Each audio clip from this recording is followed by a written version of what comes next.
You are listening to the Speech Space Podcast, a podcast full of tips and resources for SLPs. I'm your host, Jessica Cassidy, and this is episode 41.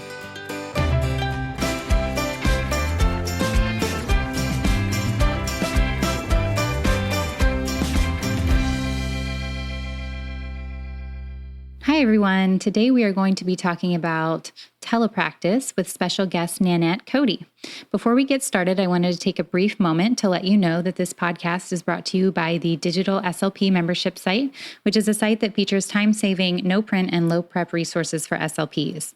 To learn more about the Digital SLP membership, please head on over to thespeechspace.com/digital SLP.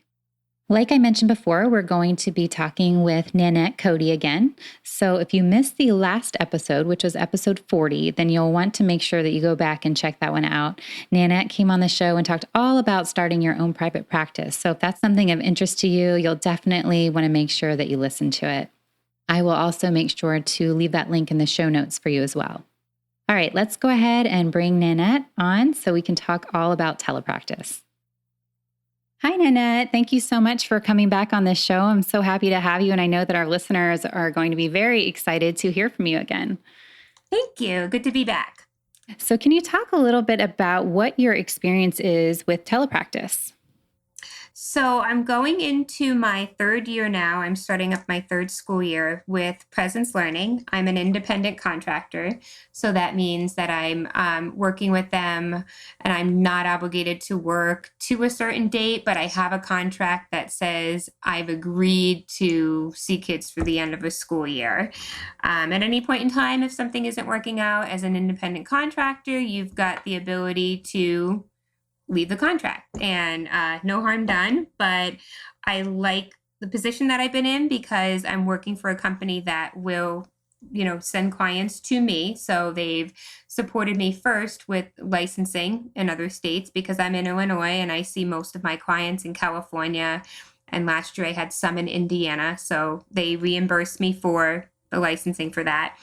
And I've also got the tech support there with the company. So if a problem comes up and I'm having trouble connecting with a new family, I've got a link I go right into and I can bring a live tech person in who can see the family's computer system. They can see mine, they can figure things out.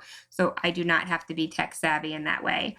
I found Presence Learning at one of my local state speech and language conferences, because if you ever go to that section where the vendors are, there's usually a couple folks that have a booth. And I just found that researching, speaking, directly with a few companies there was really helpful. It gave me a better sense of what they offered, what the whole programs were about.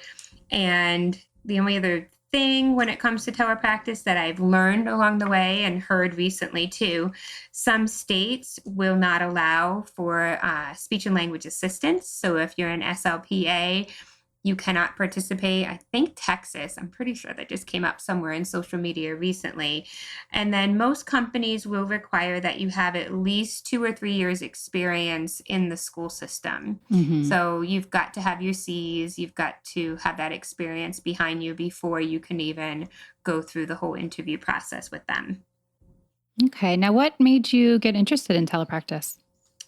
So from the previous podcast, if you were listening, I'm in private practice, and I found that I was able to really fill my caseload with a mix of kids preschool age that I could see in the mornings, and then school age kids that I could see after school hours. But there was this chunk of time between, I'd say, like 11 and 2 o'clock my time in the Midwest that I didn't have clients to schedule. So my preschool kids were maybe done and napping, or they were in a late day preschool program.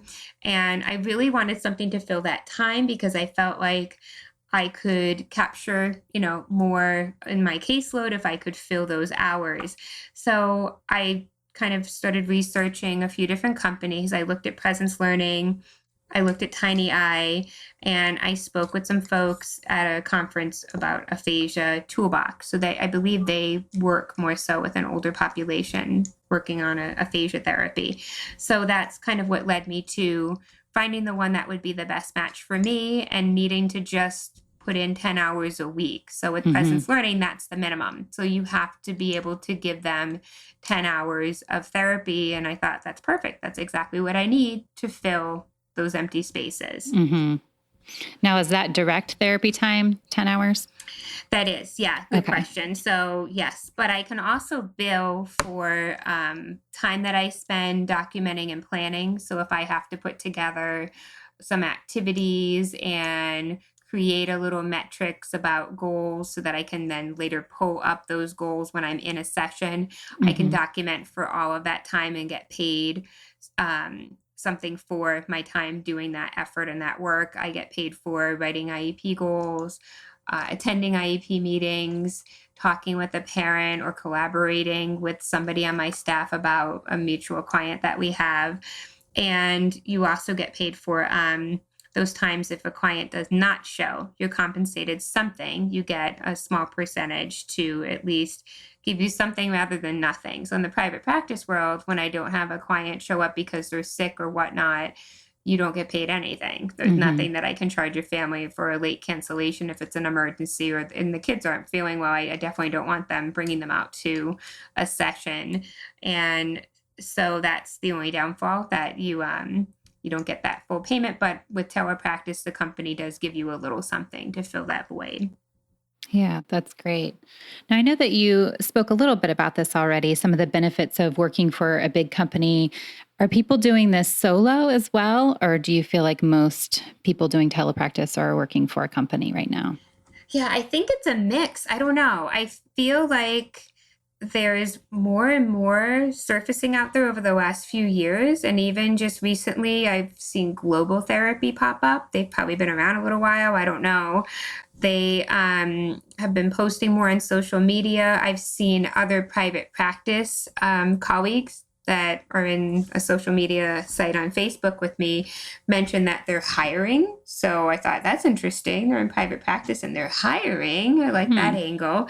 Yeah. So it's becoming, and you'll notice even with Asha, I know that there's a session on telepractice. So it's definitely becoming, I think, the wave of the future. And it's been a great fit for so many people that it's hard to see why it wouldn't be, something that just keeps broadening out. For me, I wanted to start with the company because, like I said, they'd get me those referrals. So that's one less thing I'd have to worry about. And I don't have to worry about insurance billing and all that because I'm just doing my schedule billing. And once a month I submit all of my notes and then I get a direct deposit check a couple of weeks later. So I really wanted a company that would support getting me the clients, that I wouldn't have to deal with insurance, and that had that tech support there too, because I'm new at all this. So I really wanted somebody to help me figure out why my family's not connecting, and then learn that sometimes that happens on a Mac device and you have to try to sign in 3 times. And then if you keep at it, you'll get connected. So I didn't know any of that before, but I've learned a lot by having those people and those specialists available. So I feel like doing it on your own to start for me would be scary because I wouldn't know enough to do all of that. And I don't even know how I would do insurance with that. So I'm in network in Illinois, but does that mean that I could bill Blue Cross for California? I don't know how any of that works. So, and I don't think I want to right now. Right. Yeah, that does seem a little bit overwhelming. And I'm wondering for those doing it now solo, how they do approach that technology piece. If something happens, I don't know. I'm wondering if there's like a company out there who you can call in to try to troubleshoot, I don't know. Yeah. No, that would sound logical. I bet that's what's going on. I'm sure that they're not in there cold turkey without any support. I just always assumed those people were way more tech savvy than I am. So they've got it all figured out and I'm still just piecing it together. So what does a typical day look like for someone doing telepractice? So, like I said, for me, I do things in blocks, and my company in particular likes you to give them your availability in a time block. They don't love when you say, well, I've got 30 minutes here, and then 2 hours later, I've got 30 minutes there. And it becomes a little dicey when you're building a caseload. So I'll backtrack a little bit. I don't work in telepractice in a school system, so that is a definite possibility, but I prefer working with virtual clients that are homeschooled. So I'm seeing kids in their home, and I find that if you don't have to deal with, oh, you can only take them from this time to this time, Mm-hmm. now I'm catering with the school my schedule to fit theirs, where I can create my schedule with those homeschool kids and plug them in for something that works for me. Mm-hmm. So I block them so that I'm running like 2 hours of therapy. So they're all in 30-minute sessions, and I go back to back. So I'm working with one kid to the very last minute, and the next kid's knocking on the door, and I'll end that session with the present child, and then bring in the next client by accepting their entry.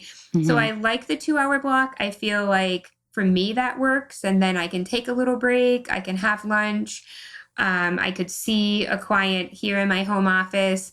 It's a nice little break in between rather than be sitting for 6 hours straight. I don't think I could do that, no matter how fancy of a chair I had or standing desk. I like the 2 hour block because it's doable. So like I said, my treatments are 30-minute blocks, and I typically work 2 hours twice a day on Monday and Wednesday for this coming school year. And then I blocked an hour and a half on Tuesday, Thursday. And what I'm doing, because most of my kids get twice a week, is I'm just for helping the families understand what their schedule is supposed to look like, is I'm, scheduling Johnny Monday, Wednesday, 9 a.m. to 9:30. So he's got the same times. And again, I can do that because I've got these virtual families, and I'm not locked into, from 9 to 9:30, they have to go to math, so you can't take them then. So I can work in something that's predictable so the families don't forget, I forgot I was supposed to see you at 9:30 on Wednesday, but 9 on Monday. It makes things a little more complicated. If we have IEPs, which are done really at any point during the year, I participate on the phone in those. Most of the time, we either take them by phone or we use Zoom. So you can turn on your video camera or turn it off. So from time to time, I do have to make some availability for IEPs. And what I do that's been working for me the last few years is I don't schedule any clients on Fridays, so that I can give that as a day or as an option for an IEP meeting. Or if you miss a session because you need to cancel, then we are required to make up those sessions with the family. So I have to have a day where I can do that. And if I don't have a day available and my schedule is booked to the nth degree, then Fridays works out for me. So Fridays are kind of my makeup session day to do screenings or evaluations, things like that. And in the position I'm in for virtual therapy, and it could be just the company that I work with, I'm not required to be a case manager. So I don't have to find people to schedule meetings. I don't have to keep an eye on when 3 years are due or any of that. The case manager is somebody else in the company, and they take care of that for me. I don't need to do Medicare billing or Medicaid, and I don't do evaluations. It's not required right now.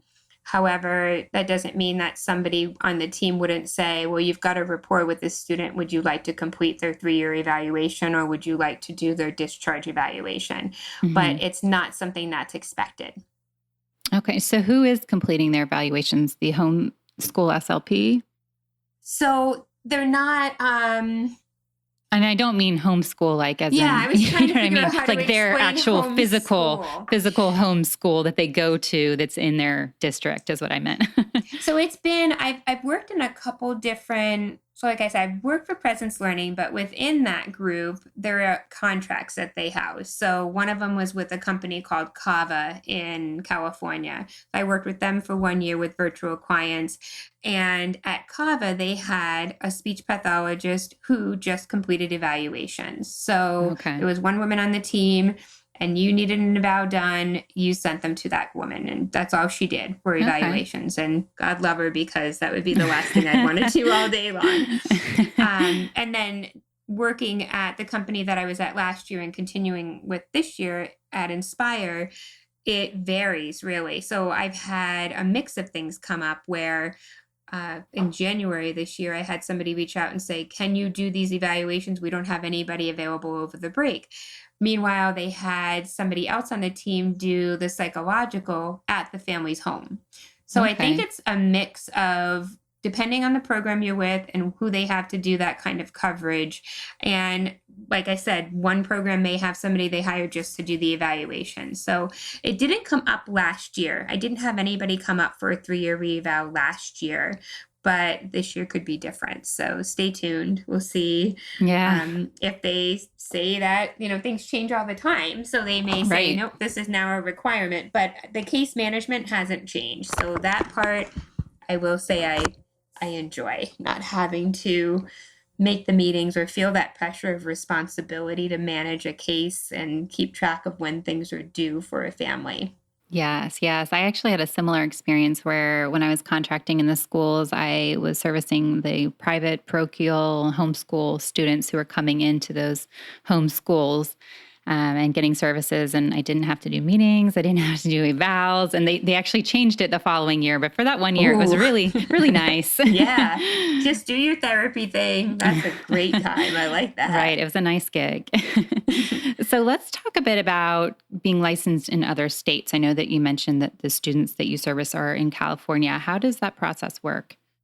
So when I first started with Presence Learning, I was only licensed in Illinois. My Massachusetts and Rhode Island licenses, where I originated and grew up, had expired and I didn't renew them. So I will say right off the bat, they were so helpful with my California one. So they knew right away that they needed the help in California and that I would likely get a placement there in the fall. So Mhm. I'll backtrack a little bit. I interviewed in the spring and was trying to find something to start up in the fall because typically they don't have contracts in the summer for Okay. a caseload. That's not to say you won't have kids in the summer. You are given that offer if you've got kids on your caseload that you work with during the school year that qualify for ESY. So they'll ask you if you'd like to work with that client. And this summer, I even had a couple of other folks that I didn't work with during the school year reach out to say, would you mind working with these kids? They're getting some ESY services. So that's something that's a possibility. You just don't get many hours in the summer with that. So Mhm. going back to the licensing, I'm interviewing in the spring. I accept the position with Presence Learning. And I felt like they really held my hand to get that California license. I had them I had a contact person send me the fingerprinting pages that I would need. And she Mhm. emailed me the application. I didn't have to go search for anything. It was so nice. And then once I submitted all of that and it got approved, they reimbursed me. So that's the nice part of working for a company, again, getting back to what we talked about earlier with being an independent contractor. If Mhm. they're going to give you a placement in a state, Presence Learning will support you in getting that licensure reimbursed. And they even supported a bit more than what the license costs. So they figure in your time for going to get fingerprinting things done. So you Oh, get that's a little bit nice. more back then, which is definitely worth it. So it happened that California took a couple months. I remember having to do a lot that summer for that particular license. And Mhm. once it came in, we were good to go. And then the following year, as summer was getting started, they knew that they may not get the contract again with Kava, that some things were changing in California. So my contact person, really for lack of a better way of describing her, she's kind of like my HR contact person. She Mhm. had recommended if I wanted to stay in virtual therapy to try to get some licensing in other states that were really in need of virtual homeschooled providers. So she had me license or submit applications in Washington and Indiana. And I was doing kind of both at the same time. And every state's so different. If I don't know if you've ever tried to get licensing in other states other than where you've lived and worked, but there's some crazy stuff out there that you have to do for some I've states. only been But licensed in Massachusetts and Maryland. Those are my two. okay, like one of them, I had to take a class on infection control. So Oh, I'm working virtually, but they don't change anything if you're working online. I had to also take one on, and I can't remember which state it was, Washington or Indiana, but I had to watch an online training about HIV.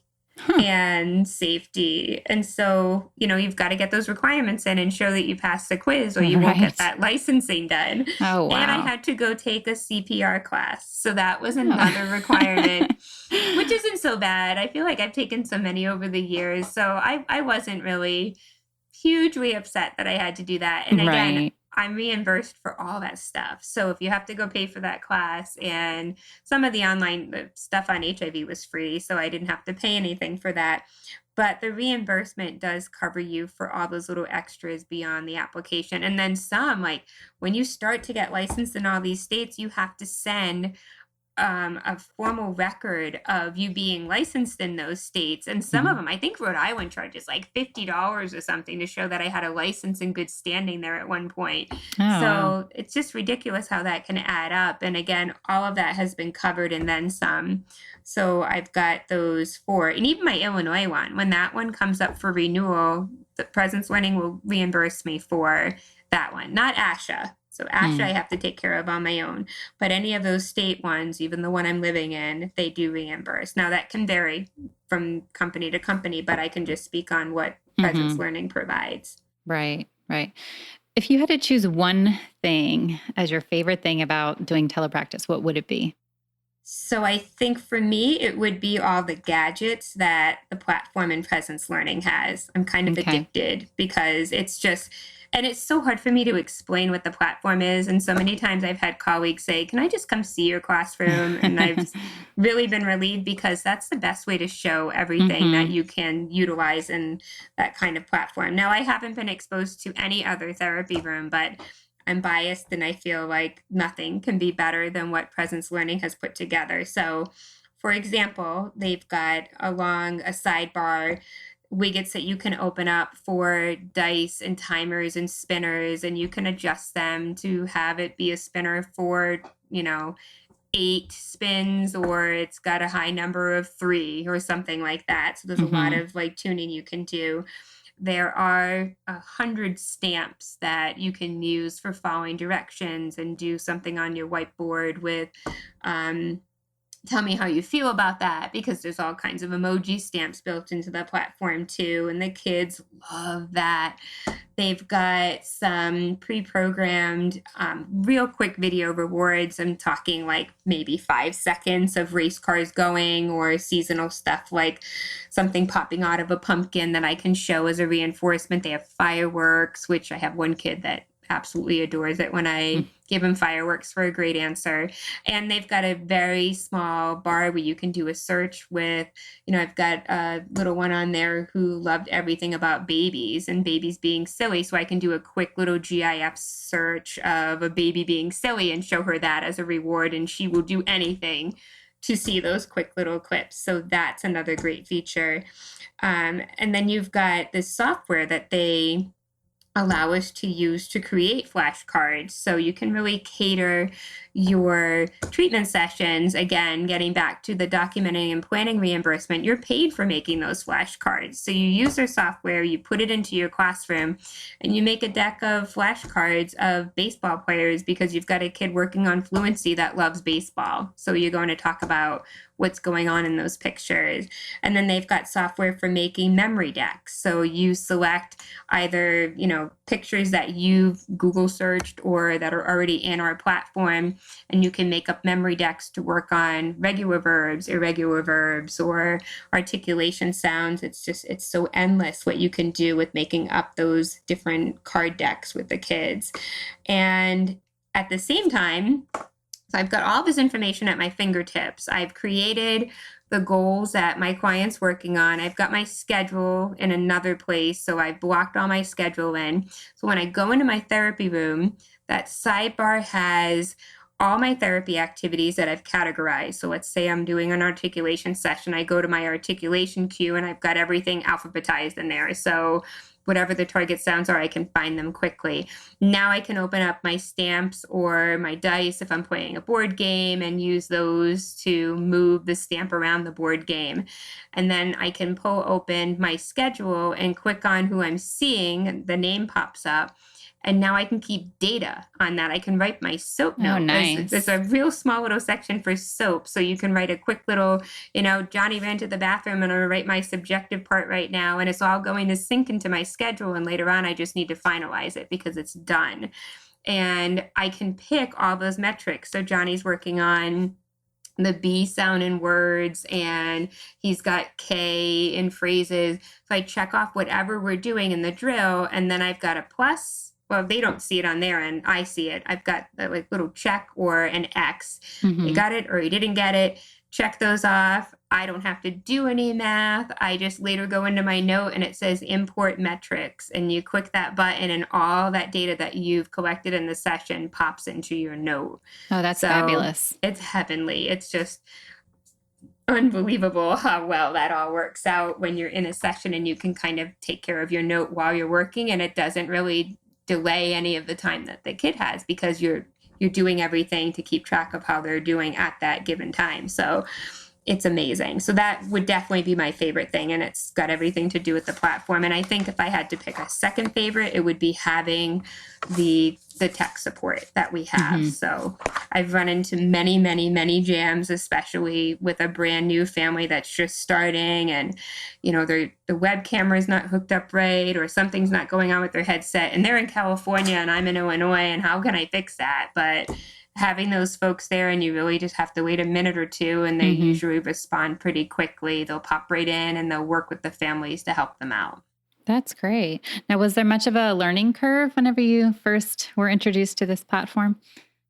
A little bit. And again, I had the summer to really go into the support network that they have at Presence Learning. You can watch different video trainings. So they teach you how to do everything in there. And you have to, I should have mentioned, you need to pass certain requirements. It used to be that you had to do like a live test with someone and they changed it right as I started with the company. So it was great timing for me. But you now only have to go into like your tutorial video and then they give you a practice thing. So they'll talk about how would you set up a metric and this is how you do it and step by step. And they'll say, now you do it. And so you do that little setup and they give you a check if you get it and you have to get a certain score. And if you don't, you go back and you retake the test again.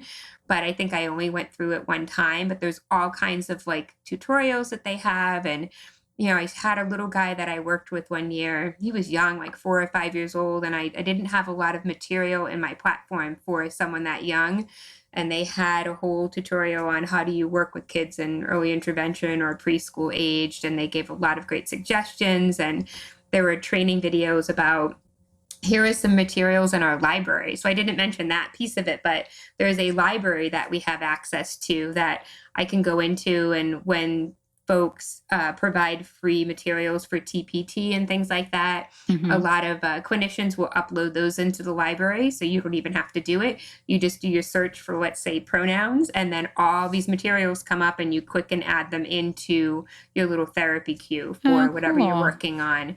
And if I wanted to use something that I've purchased from TPT, I can still load it into the library, but I just won't share it publicly because I want to protect the copyrights from the individual that I bought it from. So I can still load the things that I really love to use in my home office. Sometimes I have to scan and load it because the document may be too big to upload, but you can still have access to those materials that you love in the platform. That's great. And I like that you clarified about the copyright because I'm sure there's plenty of SLPs who create TPT products thinking, what about that copyright license? How does that work with sharing? Yeah. So that's great to know that you can just have access to it privately. You can hide that. Yeah. So I only see it and nobody else sees that can pick it up out of the library. That's a really great feature. That's awesome. So are there any downsides to Telepractice?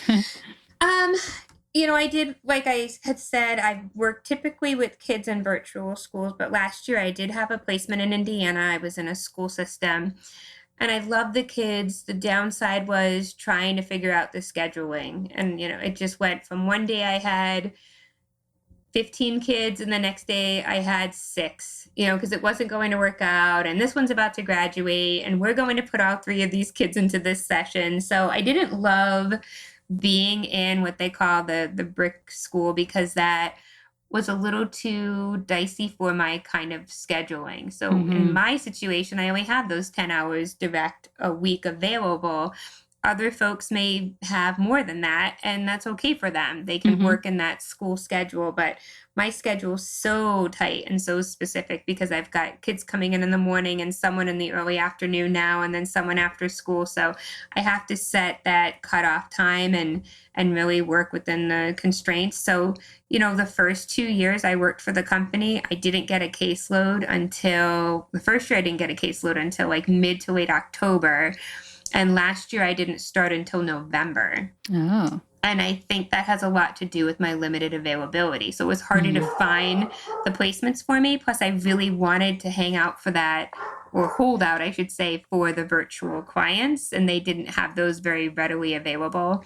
And what Yeah. I've since learned is, like any contract company, when it comes to starting up, they don't know exactly where their contracts will be with some school sites, because the school doesn't know what their needs will be. So they need to get started in their school year, and that's for Mm-hmm. some folks, since now it's September coming up, and then they need about a month to figure out, do we have the coverage, or do we need to seek out an agency to help us with this Right. overflow? So that was going on. I was really fortunate this year to get the contract back that I had last year, and that was approved in the summer. So I knew about a month or two ago that I would be able to get back into the position I was in last year and pick up those clients that I worked with last year too. So I was really happy because I've had such a great experience in the Inspire program in California. Mm-hmm. So I'm glad that happened, but I didn't expect it. I didn't know. When I first started, I Mm-hmm. thought, here, let me block all this time for online treatment. And then it's late October and kids have been back to school here in Illinois since August. And I had all this empty time, and felt like I was losing money because I wasn't Mm-hmm. scheduling anyone. I had promised that time for my online work, and I didn't expect that. So after that first experience, I knew last year, okay, this could take a while, so I just Yeah. need to be patient. I need to see what else I can do to help fill that time, and that's when I started looking into more preschool screenings then, because I'd have the availability to do it in September when I didn't have a caseload ready to go. So that was a big downfall that I didn't expect. Mm-hmm. And I guess, other than like the burden of my like network sometimes just shutting down, or weather related issues and you lose your signal, that can be a big downfall, because then you can't continue your session. You have Right. to end things maybe in the middle of a great session. So, but that's got nothing to do with the company. It's more about what goes on in my internet provider's world and things like that. But um, I will say that overall, it fit my needs. It was a great match for the time that I was looking to fill, and I'm really surprised about how much I've seen improvement wise from my clients online. I mean, I was Mm-hmm. worried that, oh, I won't have that personal connection, and I can't Right. use all these great toys that I have, and there's so many other, I just think technology is such a big deal for kids. Even just seeing somebody else in a camera is so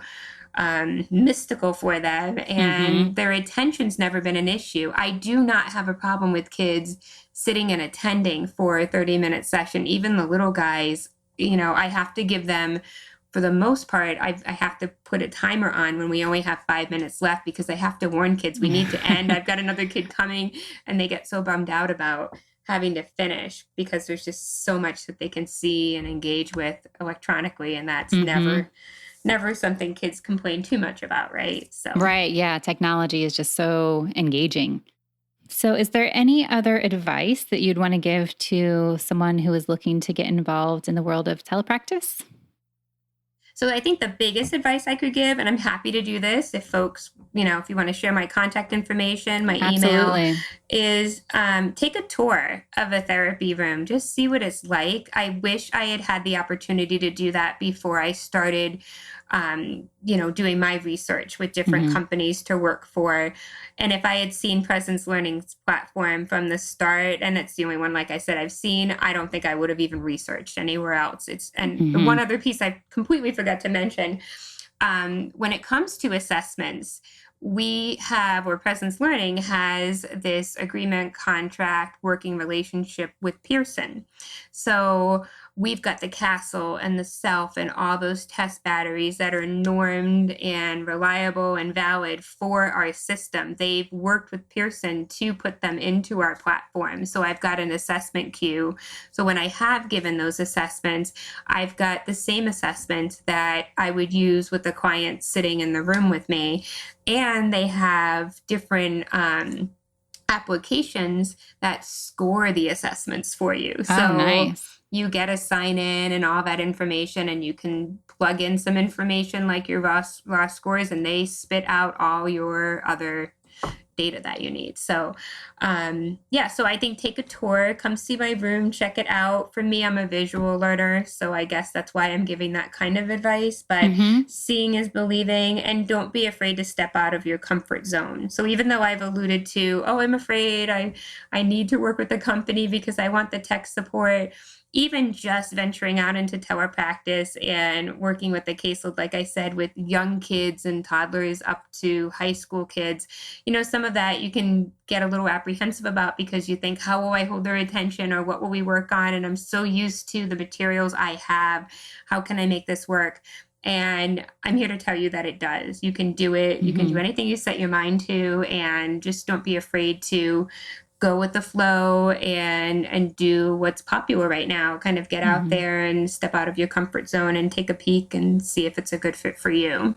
Yeah, that's great advice. I was actually going to say the same thing about that comfort zone. It can be so hard to break out of our routine and try something new and different, but it can be really rewarding when we do.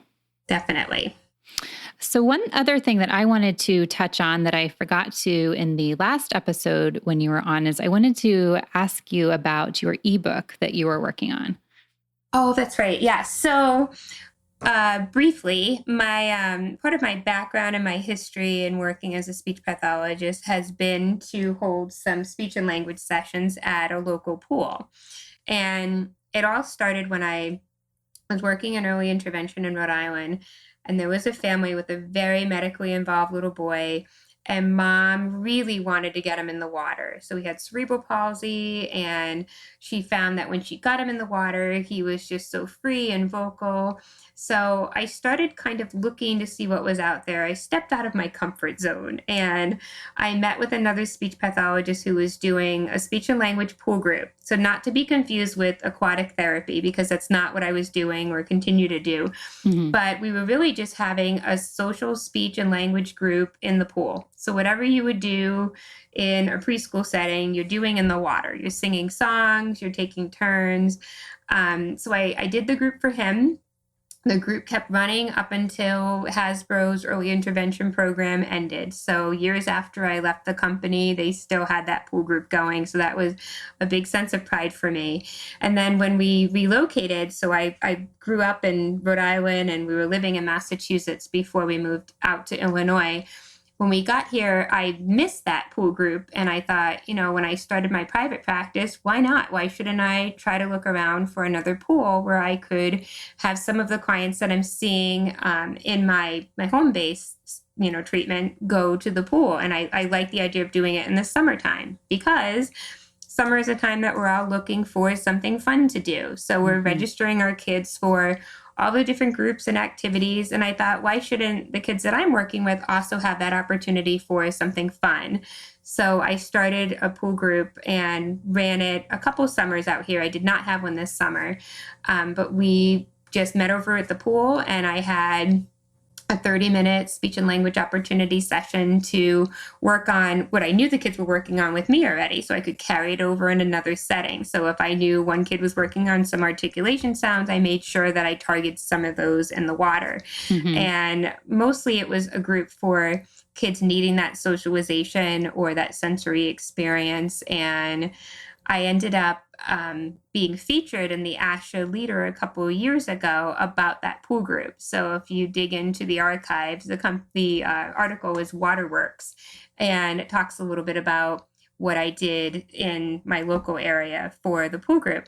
And then after that article came out, I had so many people emailing me and reaching out and asking me for ideas to use in the water and treatments. And that's been probably the most popular question that I get is, what are you doing in the pool? What do your lessons look like? Mm-hmm. So I got to thinking that I'd like to put together an ebook with lessons and then maybe some instructions about how I research where to go and what that looks like. And it's actually easier than you can ever imagine to get into a pool setting, and you take care of like a minor rental fee cost, but it's super easy to get those places on board with doing these groups. And there are so many clinics in my area that are doing it. So there are some clinics in there doing private sessions, PT, OT sessions in the water. So that part was super easy. And I thought, why not try to give that information out as well? So it's in the works. I've got my lesson plans put together. I'm hoping that if I keep chipping away at it over the next, several months, that it should be ready well before next summer. So if other colleagues are interested in trying this kind of thing, then it would be perfect timing. They would have all these lesson plans and everything planned out for them at their fingertips. So that's what I've got in the works and hopefully done by next May. That's my target. That's my hope. Okay. Well, that's great. I was really intrigued by it, actually. I used to swim competitively, and then I taught swimming lessons for probably about 10 years. So, oh, no kidding. Yeah. So when I heard about this, I was like, how have I never heard of this speech in the pool thing before? Right. I made it up. It's great. It's fabulous. That's really and it's awesome. Not, like I said, it's not aquatic therapy. So I'm not teaching kids anything about any kind of neuro movement in the water or resistance. And, we do a little bit of that, but it's very, very basic stuff just to get them alert and attending and get ready for the group itself or transition. My own son is a big swimmer, so it's part of what we love too. So, once he got really involved here in swim teams, it made me start to want to look back and do that again. Like I said, for my families that I think deserve a little bit of fun. And I mean, being in the pool just is fun. So I was inspired by him too, to try to reconnect with that again.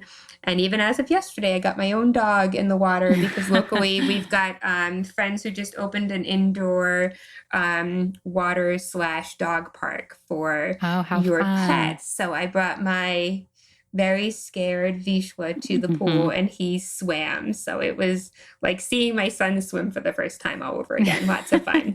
But we're a big swimming family. I love it. I love that you had that in your past as well. So yeah, I can definitely appreciate moving the speech therapy sessions into the water. I think that just sounds like so much fun. That's really great. It is. And it's just, and I always have the families there too. So I never have a child without a mom or dad. I've even had grandparents in the water. I've had older siblings. I had one family that had a 20-year-old brother. So he brought his sister to the pool in the summer.